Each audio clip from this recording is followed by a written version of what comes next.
Hello everyone, welcome to my channel. और आज हम लर्न करेंगे antepartum haemorrhage versus postpartum haemorrhage. Ante का मतलब है पहले, पार्टम का मतलब है चाइल्ड बर्थ और डिलीवरी। तो डिलीवरी से पहले जो ब्लीडिंग होती है उसको हम कहते हैं antepartum haemorrhage versus postpartum haemorrhage. Post का मतलब है बाद में, पार्टम का मतलब चाइल्ड बर्थ या डिलीवरी। तो डिलीवरी के बाद जो ब्लीडिंग होती है, हैमरेज को कहते हैं ब्लीडिंग। तो डिलीवरी के बाद जो ब्लीडिंग होती है उसको हम कहते हैं पोस्टपार्टम हैमरेज। तो फर्स्ट डिफरेंस है डेफिनेशन।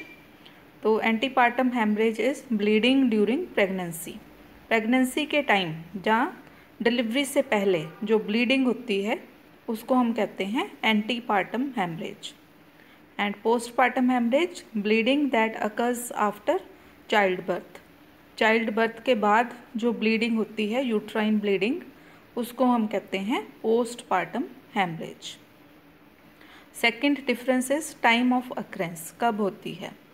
एंटीपार्टम हैमरेज जो है uterine bleeding before delivery, and postpartum haemorrhage uterine bleeding after delivery. Then third is causes, क्या कॉजेज रहते हैं, इटियोलॉजी क्या होती है, क्या कारण रहते हैं। एंटीपार्टम हैमरेज क्यों होता है?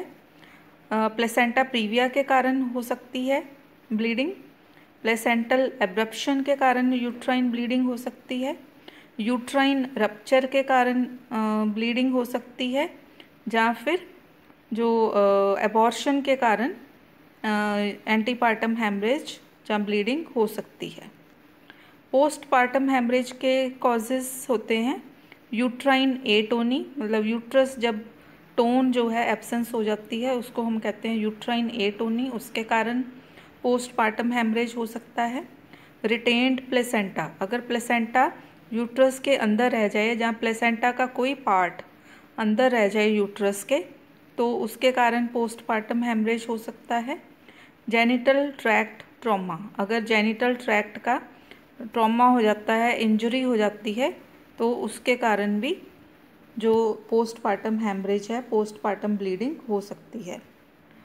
नेक्स्ट डिफरेंस जो है वो है रिस्क फैक्टर्स, कि रिस्क फैक्टर्स क्या होते हैं। तो एंटीपार्टम हैमरेज में जो रिस्क फैक्टर्स हैं वो है maternal age, previous history of antepartum haemorrhage, या फिर मल्टीपल प्रेगनेंसीज। और जो पोस्टपार्टम हैमरेज है उसमें रिस्क फैक्टर्स रहते हैं previous history of postpartum haemorrhage, उसके कारण हो सकती है। द प्रोलॉन्ग्ड लेबर के कारण जो रिस्क फैक्टर हैं वो हो सकते हैं, जहाँ multiple pregnancies are the risk factors for postpartum haemorrhage. Next difference is clinical presentation. कैसे पता चलता है कि जो मदर है, जहाँ प्रेग्नेंट लेडी है, जहाँ आफ्टर डिलीवरी जो लैक्टेटिंग मदर है उसको ब्लीडिंग है, तो एंटीपार्टम हैमरेज में क्या होगा, वेजाइनल ब्लीडिंग होगी, एब्डोमिनल पेन होगी, और यूट्राइन टेंडरनेस, यूट्रस जो है वो सख्त हो जाता है।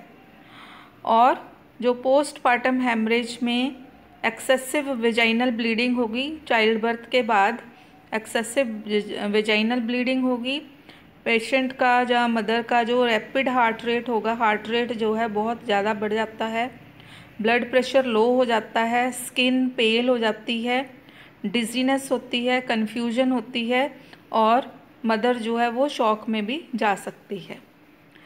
नेक्स्ट जो डिफरेंस है वो है ट्रीटमेंट, कि क्या अगर पेशेंट को या मदर को एंटीपार्टम हैमरेज है तो क्या उसका इलाज होना चाहिए, अगर पोस्टपार्टम हैमरेज है तो क्या इलाज होना चाहिए। तो antepartum haemorrhage depends on the cause and severity, may include bed rest, medication और इमरजेंसी डिलीवरी। तो पहले तो कॉज जो है वो पता करना चाहिए, क्यों हो रही है उसको ब्लीडिंग, क्यों हो रही है, कॉज पे डिपेंड करता है ट्रीटमेंट। सीवियरिटी, कितना सीवियर केस है उस पर डिपेंड करती है ट्रीटमेंट। तो इसमें जो मदर है उसको बेड रेस्ट दी जाती है, मेडिकेशंस दी जाती हैं, और अगर नहीं ब्लीडिंग नहीं रुक रही है या कुछ भी प्रॉब्लम है, जो कॉम्प्लिकेशन आ रही है, तो इमरजेंसी डिलीवरी भी की जाती है। जो पोस्टपार्टम हेमरेज है उसको कंट्रोल करने के लिए, ब्लीडिंग कंट्रोल करने के लिए इमीडिएट मेडिकल इंटरवेंशन की जाती है। यूट्राइन मसाज की जाती है। अगर कोई प्लेसेंटा का पार्ट अंदर है तो उसको रिमूव किया जाता है। मेडिकेशंस की जाती है, जहाँ फिर इलेक्टिव सर्जरी, जहाँ इमरजेंसी सर्जरी जो है वो की जाती है। नेक्स्ट जो डिफरेंस है वो है कॉम्प्लिकेशंस। तो क्या कॉम्प्लिकेशंस हो सकती हैं? जो एंटीपार्टम हेमरेज है उसके कारण, ब्लीडिंग के कारण एनीमिया हो सकता है मदर को। प्री टर्म बर्थ मतलब डिलीवरी जो है वो टाइम से पहले हो सकती है। जहाँ फीटल डिस्ट्रेस, अगर उसकी मैनेजमेंट सही से ना करें तो फीटल डिस्ट्रेस भी हो सकती है। जो पोस्टपार्टम हेमरेज है उसकी कॉम्प्लिकेशंस हो सकती हैं मैटरनल शॉक, मदर शॉक में जा सकती है। डिसएमिनेटेड इंट्रावस्कुलर कोगुलेशन हो सकती है कंडीशन। इन्फेक्शन हो सकता है, जहाँ फिर पोस्टपार्टम डिप्रेशन भी हो सकता है। These are the complications. Then maternal outcomes. तो मैटरनल आउटकम्स एंटीपार्टम हेमरेज में क्या रहेगा? तो ये रहता है depends on cause and severity of bleeding. मतलब अगर जो उसका कॉज क्या है एंटीपार्टम हेमरेज का, और ब्लीडिंग कितनी सीवियर है। अगर माइल्ड ब्लीडिंग है या मॉडरेट ब्लीडिंग है तो मैटरनल जो आउटकम है वो गुड रहता है। लेकिन अगर सीवियर ब्लीडिंग है तो मैटरनल कॉम्प्लिकेशंस हो सकती हैं। जो पोस्टपार्टम हेमरेज है वो भी उसका मैटरनल आउटकम भी डिपेंड करता है कॉज पे और ट्रीटमेंट पे, कि ट्रीटमेंट जो है वो किस टाइम पे उसकी ट्रीटमेंट की गई और कैसे की गई, उस पे डिपेंड करता है। ट्रीटमेंट की जो प्रॉम्प्टनेस है उस पे डिपेंड करता है maternal outcome. Last difference is foetal outcome. तो फीटल आउटकम भी जो है वो हेमरेज के, एंटीपार्टम हेमरेज के कॉज पे डिपेंड करता है और ब्लीडिंग की ड्यूरेशन पे डिपेंड करता है। और जो पोस्टपार्टम हेमरेज है उसमें फीटल आउटकम कॉज पे डिपेंड करता है, क्या कॉज है पोस्टपार्टम हेमरेज का, और ट्रीटमेंट की जो प्रॉम्प्टनेस है, ट्रीटमेंट किस टाइम पे की गई, उसका क्या मैनेजमेंट किया गया, उस पे डिपेंड करता है fetal outcome. So this is the difference between antepartum haemorrhage and postpartum haemorrhage. आज की वीडियो में इतना ही। Thank you so much.